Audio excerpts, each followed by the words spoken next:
40 کا عدد ایک نئی زندگی کا نشان ہے، نئی ترقی کا نشان ہے، تبدیلی کا نشان ہے، ایک عظیم کام سے دوسرے کام میں تبدیلی کا نشان ہے۔ کیا؟ 40 کا ہنسا جو ہے بڑا ضروری ہے۔ اب ہم تکوین کی کتاب میں پڑھتے ہیں تو دیکھتے ہیں کہ حضرت نوح علیہ السلام جب مینا برسا، کتنے دن برسا؟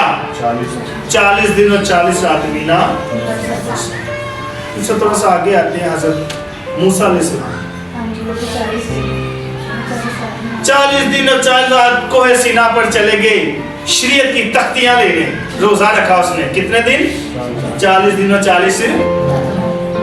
بنی اسرائیل مصر کی غلامی سے بھاگ کر کدھر چلے گئے؟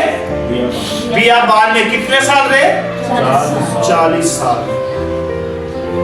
اور پھر اس کے بعد بنی اسرائیل نے 40 سال بیابان میں من اور بٹیر۔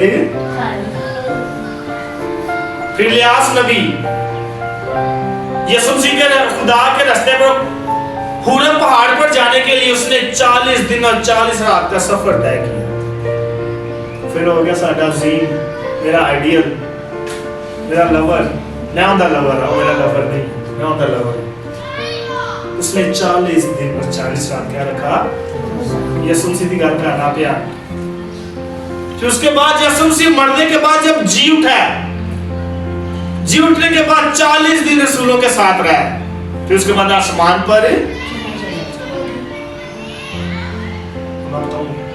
جب ہسبینڈ وائف کی شادی ہوتی ہے نا تو ایک نئی زندگی آتی ہے، وہ بھی 40 دن کا ہی ایسا۔ 40 دن کے بعد آپ کو پتہ لگتا ہے نئی لائف ہے، ایسے ہی ہے کہ نہیں؟ تو 40 کا ایسا، میں اس لیے کہہ رہا ہوں کہ 40 کا ایسا مطلب ہے کہ نئی زندگی میں ترقی، ایک نئی تبدیلی، ایک عظیم کام کا دوسرے عظیم کام میں منتقل ہو جائے۔ اس کا مطلب ہے 40 کا ہنسا۔ تو اس لیے بائبل میں جتنے بھی ہنسے بیان کیے گئے نا وہ ایسے نہیں کیے گئے، ان کے پیچھے ایک ہسٹری ہے۔ تو آج ہم دیکھتے ہیں کہ یسوع مسیح نے بڑے پیارے انداز میں کہا کہ یونس اصطباغی جب پکڑوایا گیا، اچھا یونس اصطباغی کو بھی شک کے گا، کیونکہ جو یہودی تھے نا، جو وہ سمجھتے تھے کہ یسوع مسیح ایک مسیحا آئے گا جو ہمیں رومی سلطنت سے آزاد کرے گا، جو ہمیں سے نجات دے گا، لیکن یسوع نے ایسا کچھ نہیں کیتا۔ پھر جو یونس اصطباغی شک جو آ گیا، سیدھا نے کہا جاؤ پہنچ کے آؤ بھائی یہی مسیح کوئی اور ہے۔ سمجھ آ رہی میں کیا کہہ رہا ہوں؟